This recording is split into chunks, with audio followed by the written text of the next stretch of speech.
What are the best Daedric artifacts in the Oblivion Remake?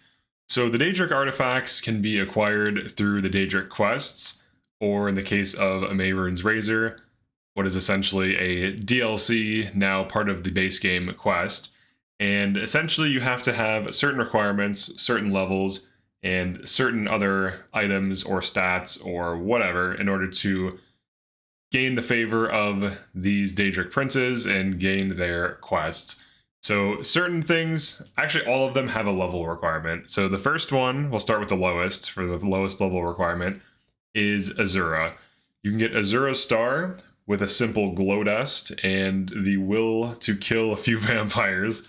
And what it does is it's an infinite use soul gem. And that is as good as it sounds. It's overpowered. So why is it overpowered? Alright, so enchanted weapons in Oblivion are insane, especially when you add multi-damage enchantments to a weapon, AoE damage, and you use destruction magic or poison to damage ramp. Essentially what this allows you to do is, as long as you're soul trapping as you're killing enemies, you can constantly refill the star, and then you can constantly recycle the souls of killed enemies back into your weapon. So it essentially gives your weapons infinite charge as long as you're soul trapping, and it soul traps everything but humans. So pretty much there's always something for it to soul trap, but you can also soul trap your summons. So you can summon something, kill it, soul trap it infinitely. So it gives you access to infinite enchantments. It's huge value. You can also soul trap your own summons, get grand souls, and then enchant your own gear. It's crazy. It does pretty much everything you could want it to. You could also hotkey it, so that when you're soul trapping mid-combat, you just tap a button and then refill your weapon mid-combat. So that's very nice. It's very easy to get. The quest is not that hard, and it's overall pretty good. The next thing we have is the Wabbajack, or the Wabbajack. I have like the thing over here. So we're going through the list. This is Sheogorath's Shrine quest. You can get this at level 2, and this transforms the target into a random enemy. And sometimes that's good and sometimes that's bad. If you're using it on a high level enemy that's a huge threat, this could reduce them to worse stats and make them easier to kill. And if you kill them in this new form, it does kill them and it'll transform them back to whatever form they normally are, and then they're dead. So I would say this is like B tier. It's random and it's not really good early on, but later on it does become decent because the chance that it transforms into something better if you're already fighting one of the most insane things in the game, like some endgame enemies or some endgame boss, is lower. So it really depends, but obviously there's like some component of randomness to this, but it can be a decent item if you like transform them into something that's easy to kill, for example. The next item we have is the Ring of Namira. Now this gives you reflect damage 12% and reflect spell 10%. Now reflect damage is for melee attacks only. It does not include like arrows, so enemy archers shooting you will not have their damage reflected. For enemy melee, you will reflect some of that damage, and then it also gives you some spell reflect as well. I would say this is a solid A, potentially low S tier item. It can be used to stack with other sources to get your spell reflect to 100%. It's not like super high percentages, but it can help with like stacking reflect damage and reflect spell. But it's a good effect even if you just run it on its own. It just gives you some chip damage in response to getting hit, which can be pretty nice. And it can be unlocked at level 5, so it's really not that bad. The next item we have is the Skull of Corruption. So this one applies the corruption effect for 30 seconds. Which is considered a hostile action, and what it does is it summons a doppelganger, so target NPC will become immediately hostile to their double, so it creates a double that will attack the target, which is kind of interesting, because essentially if you hit something with it, it creates like a duplicate of it that fights it. So it's kind of cool. I think it could be considered to be good. You can get it at level 5. I'm going to put it in, let's say low A tier, because you hit a dude and then they fight themselves. It's almost like you get a summon. Like if you're using this against other things, it's kind of nice. So it's not bad. It's definitely something that you could run if you want it. You have to do the Vermina quest in order to get it. Next we have Sanguine's Rose. So this one is pretty interesting because it just summons a random Daedra, and that's pretty much all it does, but it can summon a Daedra that can actually summon other things. So if you get like a Zivali, it can actually summon a Clanfear, and now you have 2 Daedra. So I would say this is also like A tier. This is like decent. You can unlock this at level 8, as early as level 8. It's Sanguine's Shrine Quest. And the only thing you need to offer is a Cyrodiilic Brandy. I think I said that right. Some of these names get me, man. All right. Next we have the hammer. It's the two-handed hammer, Volendrung. So this does drain health 5 points for 20 seconds and paralyze. And its base damage is actually kind of low relative to two-handed hammers. But it does have paralyze and it does drain health. But the drain health is just like temporary like health reduction until the effect ends. And the drain health of 5 points is really not that much. So really you're using this for like paralyze. I think blunt is fine right now. It's not overpowered. It's not even really like one of the better forms of offense because it tends to like attack slower and the weapons tend to be very heavy. So I would just consider this to be okay. If it had higher base damage, maybe, but I don't think it's really that good. All right, next we have Ring of the Khajiiti. You can unlock the Volendrung from the Malakath Shrine Quest, and you need to be level 10. Same thing for the Ring of the Khajiiti. You have to be level 10, and this is for Meridia. Now, this one is perfect for a stealth build. It's very straightforward. Chameleon 35%, Fortify Speed 10 points. Both of those are killer effects for a stealth build. If you're running a stealth build, if you want to get 100% Chameleon, this gets you a third of the way there. The Fortify Speed, even if you're at 100 speed, boosts your speed still, so you go even faster. I think this is potentially low S tier if you're running 100% Chameleon. It basically breaks the game. 100% Chameleon is overpowered. It's kind of hard to get around that fact. And also, I don't think this is a particularly difficult quest. You have to kill a bunch of necromancers, which aren't really usually too difficult to fight. So, you know, they're low armor and you probably just poison them or whatever. Like if you're on a stealth build, you can go for the 8 times stealth switch, which I'll show in my upcoming video that I'm working on. Next we have the skeleton key. This is also unlocked at level 10. You can do, and by that I mean you can do this as early as level 10. Nocturnal's Shrine. So this is an unbreakable lockpick that just allows you to just spam auto open and it'll just open. So it's pretty nice. It's basically just yeah, the description is funny. The skeleton key makes the lockpicking minigame impossible to lose. Simply use auto attempts repeatedly. Yeah, that's literally what it is. So if you hate the lockpicking minigame, if you get anxiety about those tumblers falling down, I would get this. I would say it's B tier. Alteration magic is an alternative, but if you don't want to do any kind of magic at all, or you don't like alteration magic, then this is a pretty good item just to have. It's something to get. There are locked chests that have good things in them. It is random, of course, but it's decent. Next, we have Spellbreaker, which you can also get at level 10. This is Parite, Shrine. So this is a heavy shield with Reflect Spell 30%. It also has stats a little bit lower than, I think, Ebony. So it's not like a Daedric shield. It's kind of like an upper mid-game in terms of raw defensive stats, but it's a guaranteed way of getting Reflect Spell 30%. So if you wanted to combine Reflect Spell effects, this, and you're on heavy armor, this could be a way to do that. It's a pretty good shield. I'm going to put it in low A tier. I think it's decent. If you're going for 100% Spell Reflect, this gets you a third of the way there. And if you combine that with the Ring of Namira, you're looking at 40% Spell Reflect between 2 artifacts. So that's not bad. It's pretty easy to get both of those. Next, we have Ebony Blade. So Ebony Blade looks cool as hell because it's like a katana. Technically, is a katana it's a one-handed blade, so is it really a katana? Wouldn't it be a wakizashi? Whatever. It has 23 base damage. In order to get this, you have to at least be level 15, but its base damage is quite high, and there's not like a leveled version of this. So essentially, if you get this, it's just really good. So as early as level 15, you can get essentially what is better, like a higher damage Daedric like longsword. This is Mafala's Shrine Quest. All you have to do is offer a Nightshade, which is pretty straightforward. But it does absorb health 8 seconds, or sorry, 8 seconds, 8 points, silence 10 seconds. The absorb health does essentially deal extra damage while siphoning health to you, and silence for 10 seconds is quite a powerful effect. It does have 45 uses and base damage of 23, assuming you're at 100 strength and 100 blade, I believe. Pretty decent, I almost said gun, pretty decent sword.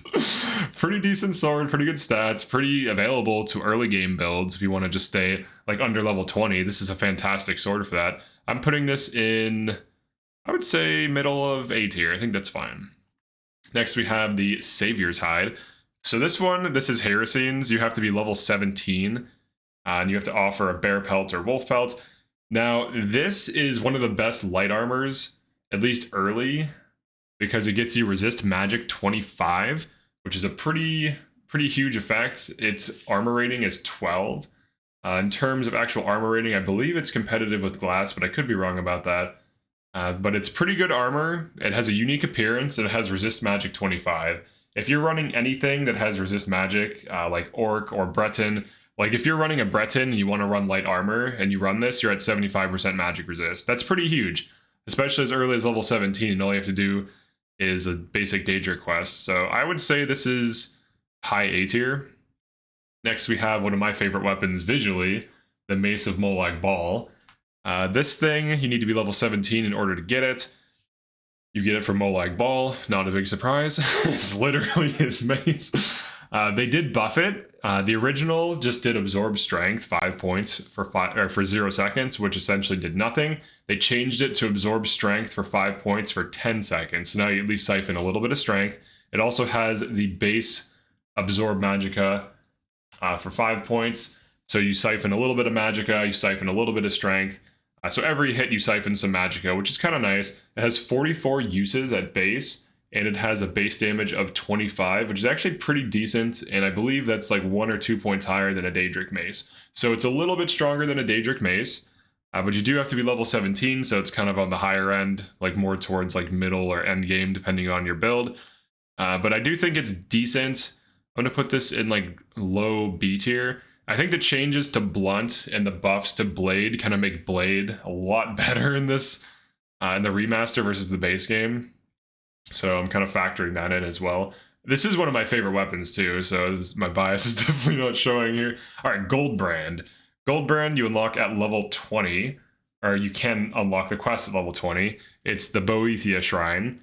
It has 25 base damage. So notice that it's a sword that has the same base damage of Mace of Molag Bal, but also it does 22 points of fire damage in addition to its base damage, and it has 76 charges, which is actually like pretty high. If you just want a basic like fire sword that does good damage that you could run with like some kind of fire ramp, you know, weakness to magic, weakness to fire build, this is like the perfect weapon for that. You do have to be level 20 before you can do the quest though, but it is pretty decent. I'm going to put this in high A tier. I think the base damage is quite good, as well as the fact that you have like 76, 22 damage fire strikes essentially. And if you ramp that with something else, it's actually pretty strong. The next one is part of what was a DLC that was added to the game that is now basically just part of the base game of the remaster. So essentially this is I think the only artifact that's leveled. All the other ones are unleveled as far as I know. So the Mehrunes Razor, you can get it as early as level 1, but if you want it to have max damage, you want to be at least level 16. And at level 16, it has 19 damage, which I believe is a little bit more, or at least identical to Daedric Dagger. And it also has slightly longer reach than the average dagger. Now, this might have been changed in the remaster. This is how it was in the base game. But it has a very interesting, unique effect where it has a chance to instant kill that's based on your luck. So all of the people who are hyped about leveling up their luck now have a reason for their luck to be used, because essentially the death chance is equal to player luck times 0.05. So essentially, if you're at 100 luck, the chance to instant kill is 6%, and if you get your luck boosted to 200, the chance is 11%. So if your luck is at 50, I think it's just like a 2 to 3% chance roughly, which is still pretty good. But if you ran this with like the thief sign to get yourself to 60 luck, and then you do other things to get your luck up, you could get the kill chance to around like 10% or so, especially with luck boosting. But you could also fortify your luck through other means. And an instant kill is pretty good, especially in a game mode, you know, master mode, where everything is tanky and doesn't die very quickly. So this one, it also has a base effect of disintegrate armor that scales. Unfortunately, that ability sucks. It does have enchantment charges too. It actually has fewer uses the higher level you go. So at level 20, it has 49 uses, whereas at level 20 plus, if you get it, at level 10 to 12, it actually has 95 uses, and if you get it like early game, it has 205 uses. So you'll have to be recharging it more if you get the higher level version. So if you're just going for the insta kill, you actually want probably like a mid level or lower level version, if that's what you're trying to do, like some kind of high luck build. But it has some interesting mechanics. The fact of the matter is, though, like, you can ramp elemental spells to control insta kill. Like, instead of relying on randomness and chance, you can just ramp elements and then smack with an enchanted Daedric dagger and just completely demolish everything. So I would say this is like high B tier. The luck percent chance is interesting and nice, but it's not competitive with destruction builds at all. So just kind of... Now, if you were to run like a magicless build, this would be a potential tool for that.